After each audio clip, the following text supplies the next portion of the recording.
Hi, I'm John Carlson. I'd like to welcome you to the APA Psychotherapy series. This series is on relationships, and this program is on multidimensional family therapy. Our guest expert's Dr. Howard Liddle. Welcome, Howie. Hello, John. What is multidimensional family therapy?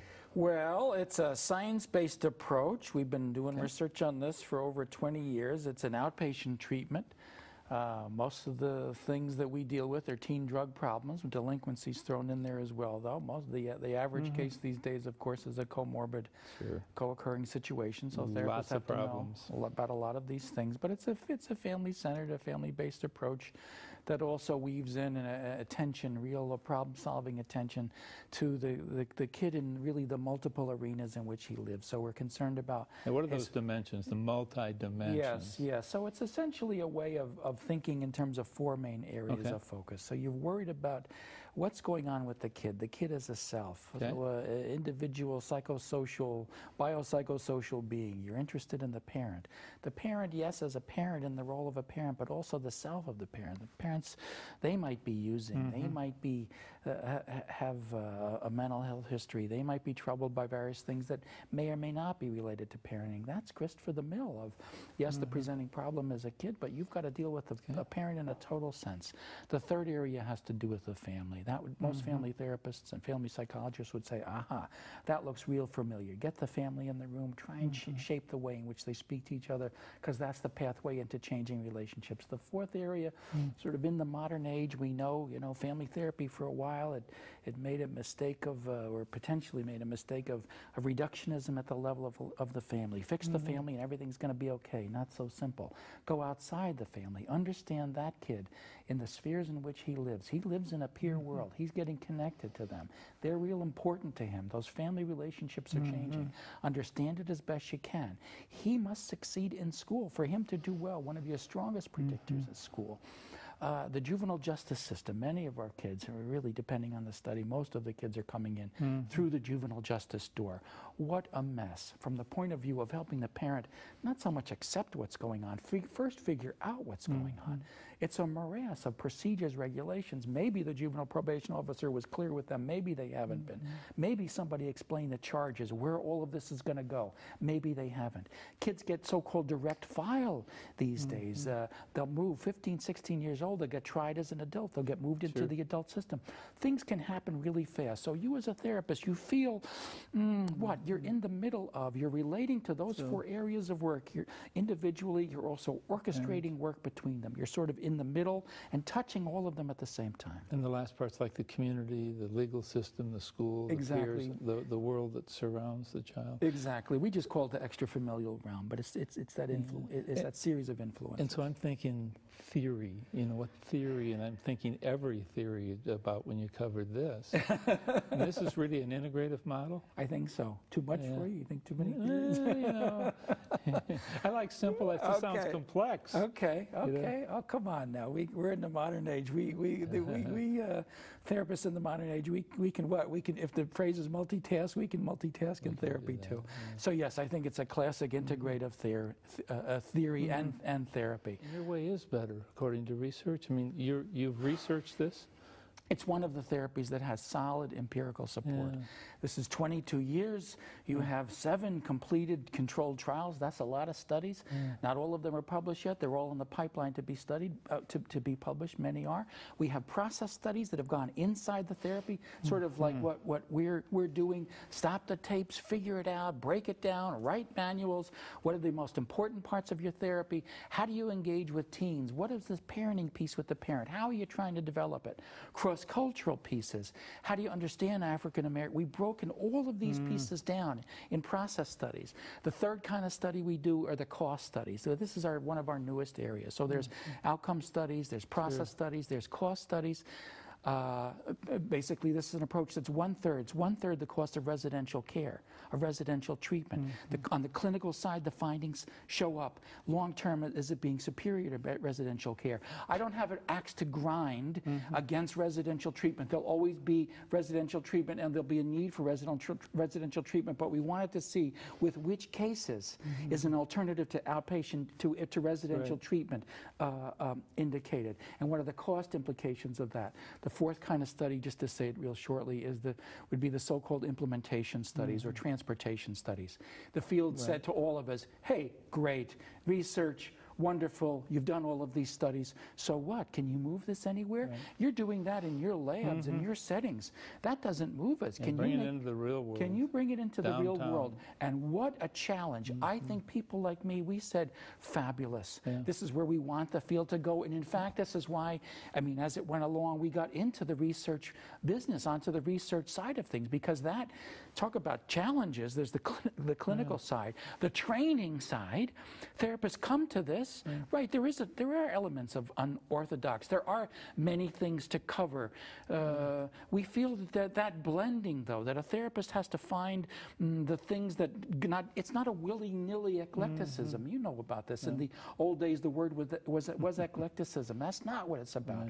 The modern age is a systematic integration of pieces. What therapy today doesn't have an attempt with data behind it, hopefully your best approaches do, of things that piece together. So for us, it was the leading edge of the adolescent's family, understanding peer, understanding the cultures in which he lives, family, but not just family.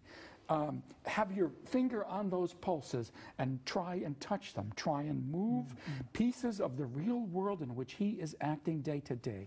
Get bottom line outcomes, not insight, okay, great, wonderful, I thought of that. That's what you're going to see in that session. Real, small level change. That's what we're going to see in a moment. Exactly. But before we get to that, though, what are these steps or stages that somebody could follow? And if you get this family, they're in crisis, or this teenager's in trouble. Right. Where do you start? How does it look like? Yes. In 30 seconds or less. In 30 seconds, maybe 45. All right, good. Thanks for the extra. So you've got 3 phases to think about.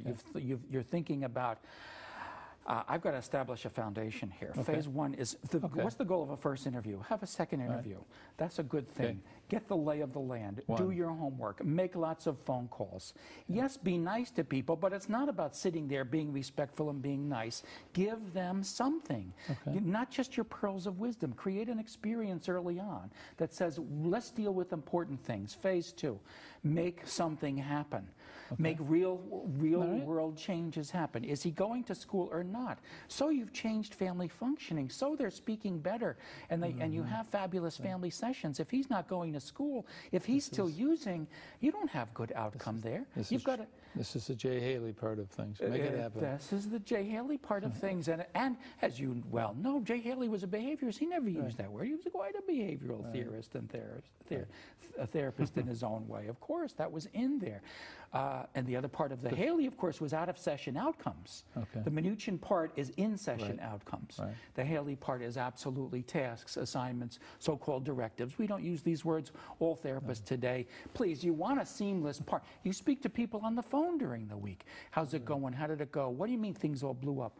All right, look, stay calm. Come on in tomorrow. Let's talk about it. Your third phase, wrap it up. Move us along. Wrap it up. Your third phase, get out.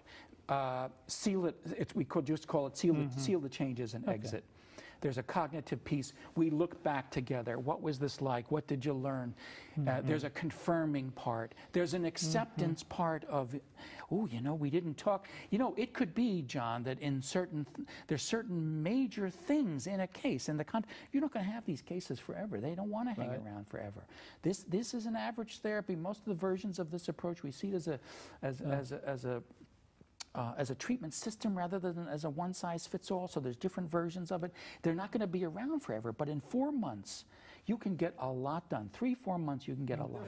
Whether or not I was losing it, you know. But there's something there. You're onto something. You're really dramatical. You're pumped it up here. So what does the phrase use of self? What does this mean in the field? Right? Is this we don't in our little Liddle approach, don't own this, but there is something there. There is a reading, a process, and letting what's happening in an interview. These are real. It's a conversation.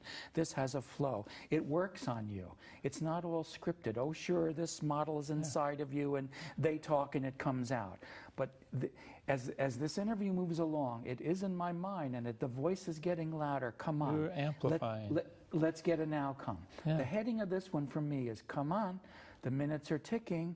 You promised them let's get something done. Let's focus on something important. So there's a way of, quote, letting that experience of not getting an outcome so far amplify you and create intensity to what? Make your point and push their process. Okay, so how did you keep from turning him off, though?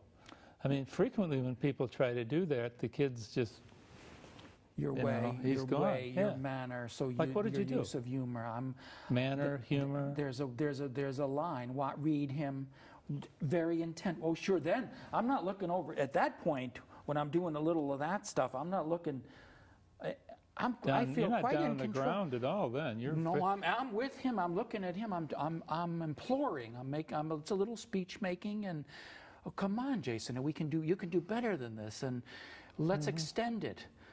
Is she unreasonable? Also, the building of complexity of this situation. There's all of these truths that are present at the same time. Okay, she has burden. Great, express it. He's heard that before. There's an intergenerational aspect of that. Okay, true. There's a father piece. Sure. True, can't do that. Got a bunch of things. What's just inside of this, as you say? Yeah, let's get to that. So I think that's what you're picking up here. So the personal side, I don't feel losing it so much as... I guess, but an experienced therapist lets themselves, there's an ebb and flow to your own process in a session that's not just about an intellectual side. But, how come you didn't tell him to take down his hand and look at his mother? Yeah, he's heard that before. It just doesn't seem likely to produce anything, Other than resistance. Yeah. So, I mean, you did this in a calculated way, though. I mean, but the calculation is in response, is in relation, I think, to your moment-to-moment reading of an ebb and flow and of feedback. I feel connected to them. Yeah. I feel... You've earned the right to do this, too. To some extent, to some small extent. And I felt for them. I like Justin by this point. Come on, Justin, give us a little, give her a little. Well, they want an outcome that's different, too. That's what you hope, and that's what you represent that, and that's a standard. We put that up and say, hey, come on. It moved me. Those 3 previous therapists, that always breaks my heart when they say, I mean, with addiction things, it's a chronic condition. You keep going back for repeated care, but always in your mind, a therapist don't you always say, what happened? Why didn't it work? Not that one episode cures it forever, but no, we're not eager to be the former therapist. But you know what? It motivates me. I say, okay. What do I need to do different? Let's get in. Let's help them make something happen that's different this time. Yes. First sessions, early sessions, in a way, are demonstration interviews as well. They're demonstration in the sense that I think people sit there and they say, okay, demonstrate that something can happen that's good and meaningful and important for us. Sure. Otherwise, we won't come back. Otherwise, we won't come back. And with teenagers, they are notorious for not coming back. Okay. We don't have that problem. We have a very good hit rate with getting the people to come back. I think this establishing a connection this way is part of why they come back.